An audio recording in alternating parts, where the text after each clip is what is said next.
മേഘവിസ്ഫോടനമുണ്ടായ ഉത്തരാഖണ്ഡിൽ 5ാം ദിനവും ദുരിതാശ്വാസ പ്രവർത്തനങ്ങൾ പുരോഗമിക്കുകയാണ്. 566 പേരെ ദുരന്തബാധിത മേഖലകളിൽ നിന്ന് ഒഴിപ്പിച്ചു. 400ഓളം പേരെ വ്യോമമാർഗം രക്ഷപ്പെടുത്തി. ദുരന്തബാധിത മേഖലയിൽ നിന്ന് ഒഴിപ്പിച്ചവരെ മുഖ്യമന്ത്രി പുഷ്കർ സിംഗ് ധാമി സന്ദർശിച്ചു. വിനിത വിജി ഡൽഹിയിൽ ചേർന്നു. വിനിത, ദുഷ്കരവും ശ്രമകരവുമായ ഒരു ദൗത്യമാണ് അവിടെ ഇപ്പോൾ തുടരുന്നത്. രക്ഷാദൗത്യമെന്ന് സാങ്കേതികമായി പറയുന്നത് ശരിയല്ല. ഇപ്പോഴും തെരച്ചിൽ ദൗത്യം എങ്ങനെയാണ് തുടരുന്നത്? അവിടെ എങ്ങനെയാണ് കാലാവസ്ഥ? വിവരങ്ങൾ.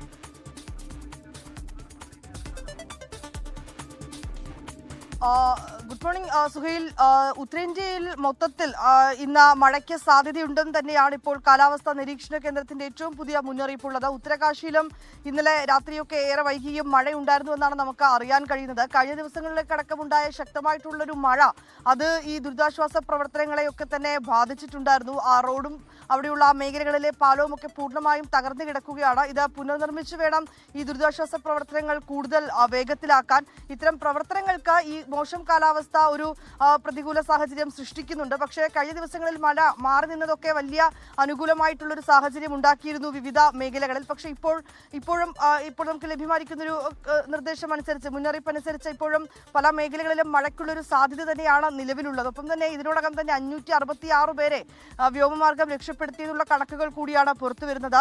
ഇങ്ങനെ അവിടെ എത്തിയിരിക്കുന്ന വിനോദസഞ്ചാരികളടക്കം മറ്റ് ക്യാമ്പുകളിലേക്കും അവരെ സുരക്ഷിതമായിട്ടുള്ള മേഖലകളിലേക്കും ഒക്കെ തന്നെ മാറ്റിയിട്ടുണ്ട്. അവിടെ എത്തി മുഖ്യമന്ത്രി പുഷ്കർ സിംഗ് ധാമി സ്ഥിതിഗതികളൊക്കെ തന്നെ വിലയിരുത്തിയിട്ടുണ്ട്.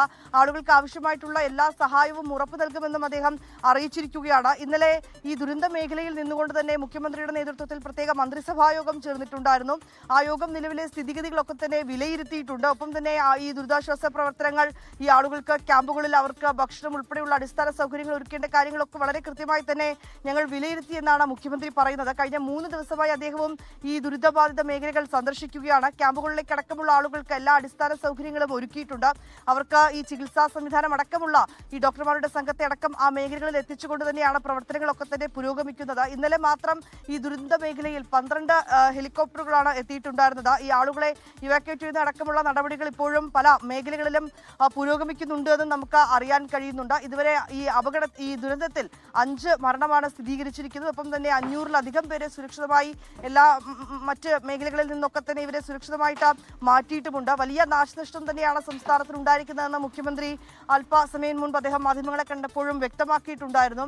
ഒരു മേഖല പൂർണ്ണമായും ഒരു ദുരന്തത്തിന് വഴിമാറുന്നതാണ് നമുക്ക് കാണാൻ കഴിഞ്ഞിട്ടുണ്ടായിരുന്നത്. ഹോം സ്റ്റേകളും ടൂറിസ്റ്റുകളും ഒപ്പം തന്നെ ടൂറിസ്റ്റ് കേന്ദ്രങ്ങളും ഒപ്പം ഈ കെട്ടിടങ്ങളും ഒക്കെ പൂർണ്ണമായും ആ മേഖലയിൽ നശിച്ചിട്ടുണ്ട് എന്നാണ് മുഖ്യമന്ത്രി പറഞ്ഞിരിക്കുന്നത്. ഒപ്പം തന്നെ സ്ഥിതിഗതികളൊക്കെ തന്നെ അദ്ദേഹം വിലയിരുത്തുകയും അതിനാവശ്യമായിട്ടുള്ള നടപടികൾ ഉടൻ തന്നെ സ്വീകരിക്കുന്നുണ്ട് എന്നും ദുരിതാശ്വാസ പ്രവർത്തനങ്ങൾ എത്രയും വേഗത്തിലാക്കാൻ നിർദ്ദേശം നൽകിയിട്ടുണ്ട് എന്നും അദ്ദേഹം അറിയിച്ചിട്ടുണ്ട്. ഈ മേഖലകളിൽ വൈദ്യുതി ഒപ്പം തന്നെ പരസ്പരം ഈ ആളുകൾക്ക് ഈ ദുരിതാശ്വാസ പ്രവർത്തനങ്ങളുടെ മറ്റും ഭാഗമായി ബന്ധപ്പെടുന്നതിന് പോലും മൊബൈൽ നെറ്റ്വർക്കുകളോ ഈ ഫോൺ കോൾ ചെയ്യാനുള്ള ഒരു സംവിധാനമോ ഇല്ല. ഇതൊക്കെ പുനഃസ്ഥാപിക്കുന്നതിനുള്ള നടപടികൾ ഇപ്പോഴും ആരംഭിച്ചുകൊണ്ടിരിക്കുന്നുവെന്നാണ് അറിയാൻ കഴിയുന്നത്. ഒപ്പം തന്നെ ഇപ്പോൾ ഞാൻ ഡൽഹിയിൽ അടക്കം ഇപ്പോഴും മഴ കനക്കുകയാണ്. മറ്റ് മേഖലകളിലേക്കൊക്കെ തന്നെ ശക്തമായിട്ടുള്ള മഴയ്ക്ക് സാധ്യതയെന്നും കാലാവസ്ഥാ നിരീക്ഷണ കേന്ദ്രത്തിന്റെ മുന്നറിയിപ്പുണ്ട്. അതുകൊണ്ട് തന്നെ അനാവശ്യ യാത്രകൾ ഒഴിവാക്കുക എന്ന് തന്നെയാണ് ഈ ഘട്ടത്തിൽ പറയാനുള്ളത്. സുഹൈൽ. വിനീത വിജിയാണ് ഡൽഹിയിൽ നിന്ന് വാർത്തയുടെ വിശദാംശങ്ങൾ നൽകിയത്. ലോകത്തെവിടെയായാലും ഏത് സമയത്തും 24 വാർത്തകളും ഓഗ്മെന്റഡ് റിയാലിറ്റി പാക്കേജുകളും എക്സ്പ്ലെയിനറുകളും വിശദമായി കാണാൻ ഞങ്ങളുടെ യൂട്യൂബ് ചാനൽ നിങ്ങൾക്ക് സബ്സ്ക്രൈബ് ചെയ്യാം.